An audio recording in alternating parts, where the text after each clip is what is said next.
Vamos a comenzar ahora con el capítulo número 2 de nuestro libro, los procesos cognitivos. Cuando nosotros hablamos de procesos cognitivos, estamos hablando de una de las ramas más importantes dentro de la psicología, que es la psicología cognitiva. Es el sistema psicológico dominante de los últimos 40 años. Con eso es con lo que ustedes van a iniciar la lectura en la página número 52 de nuestro libro. Hay una ruptura con la forma de pensar la conducta humana propuesta por el conductismo, escuela que nosotros vimos en el capítulo primero a principio de año, y que centraba su estudio en la conducta visible, conducta que pretendía medirse así como predecirse.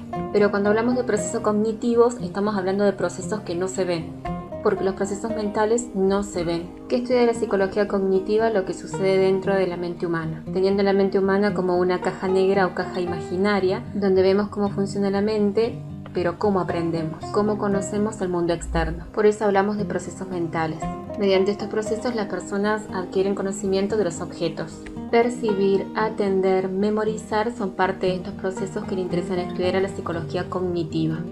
Por eso, al estudiar la mente humana, la psicología cognitiva lo que hace es estudiar las representaciones mentales, o sea, qué es lo que guardamos dentro de nuestra caja negra o imaginaria.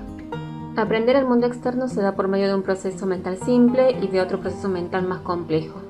Los procesos mentales inferiores, que son la percepción, la memoria y la atención, y los procesos mentales superiores, que es la inteligencia, el lenguaje y el pensamiento.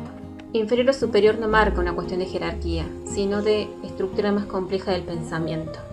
En el día de hoy nosotros nos vamos a dedicar a ver uno de los procesos mentales, que es el primero de todos, la percepción. Por un lado la teoría de la Gestalt o de la forma, y por otro lado la teoría de la nueva visión o New Look. ¿Qué es la percepción? La percepción es el primer conocimiento que nosotros tenemos de las cosas, por medio de las impresiones que nos comunican los 5 sentidos. La psicología de la Gestalt o de la forma es una corriente que se dedicó en inicio al estudio de la percepción. Vamos a ver el siguiente fragmento de este video. Si les interesa indagar más, les dejo abajo en la descripción el link para que puedan verlo completo. ¿Qué figura geométrica diría usted que es? Un triángulo, ¿verdad? No cabe duda. Pues bien, no es un triángulo. Cabe mi mano, está abierto.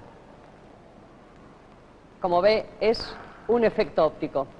Seguro que nos perdona esta broma. La mente tiene que funcionar deprisa en un proceso perceptivo. Si percibimos que una cosa puede ser, ¿para qué pensar que tal vez no lo sea? Hay que dudar poco, no hay tiempo. Se nos escaparían las cosas. Ante los múltiples estímulos que nos rodean, el cerebro hace siempre una labor de síntesis y de organización, dando sentido al mundo.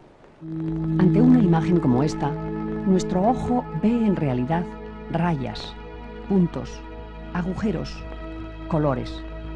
Pero nuestro cerebro no duda en percibir sin problemas un caballo.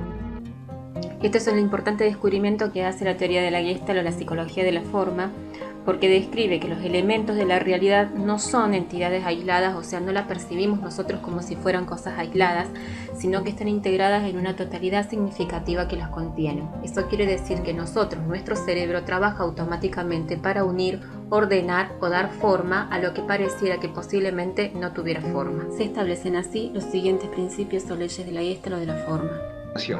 Ley de la proximidad. Las partes más cercanas de un conjunto de elementos tienden a ser percibidos como agrupadas en unidades, de manera que es más fácil que en esta imagen veas 3 grupos de 2 que un grupo de 6.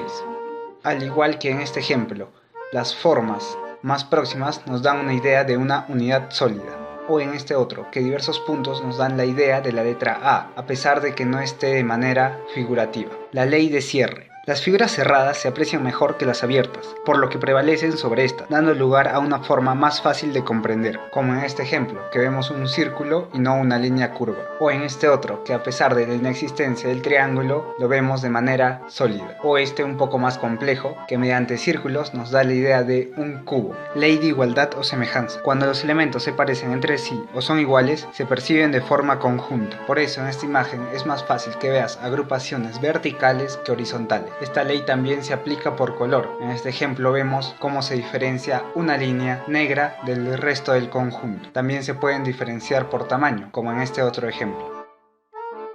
La mente continúa un patrón, aún después de que el mismo desaparezca. Aquellos elementos que tienen la misma dirección se perciben de forma seguida, manteniendo la misma dirección del objeto o del estímulo. En este ejemplo se ve claramente que nuestra mente continúa el patrón. Percepción, figura, fondo. Se trata de la sensación de aislamiento visual entre los objetos y el fondo, generando un conflicto entre ellos cuando su importancia está muy equilibrada. Tenemos uno de los ejemplos más conocidos de figura-fondo. En este otro ejemplo, nuestra mente forma dos cuadrados inexistentes en el fondo. Ley de la comunidad, también llamado principio de dirección común. Muchos elementos que parecen construir un patrón o un flujo en la misma dirección son percibidos como un único elemento.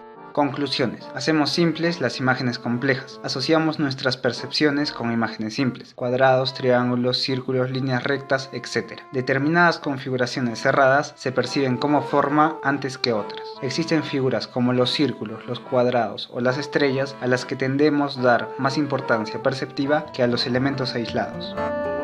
La escuela de la New Look o la nueva visión. Afirmaron que percibimos como un organismo sintonizado. ¿Qué quiere decir eso? Que percibimos y damos un determinado sentido a lo que percibimos del mundo externo, de acuerdo a nuestro conocimiento, nuestra experiencia, nuestro sentir y nuestros propios intereses. Un objeto externo nos sirve o no nos sirve dependiendo también de que si en ese momento realmente yo tengo necesidad de ese objeto, por ejemplo. Por eso postulan dos factores que determinan la percepción. Los factores estructurales, que se refiere al propio objeto que percibimos, es decir, los aspectos biológicos propios de ese objeto que nosotros estamos conociendo en ese momento. Por ejemplo, una silla es una silla independientemente de para qué la necesite en un momento.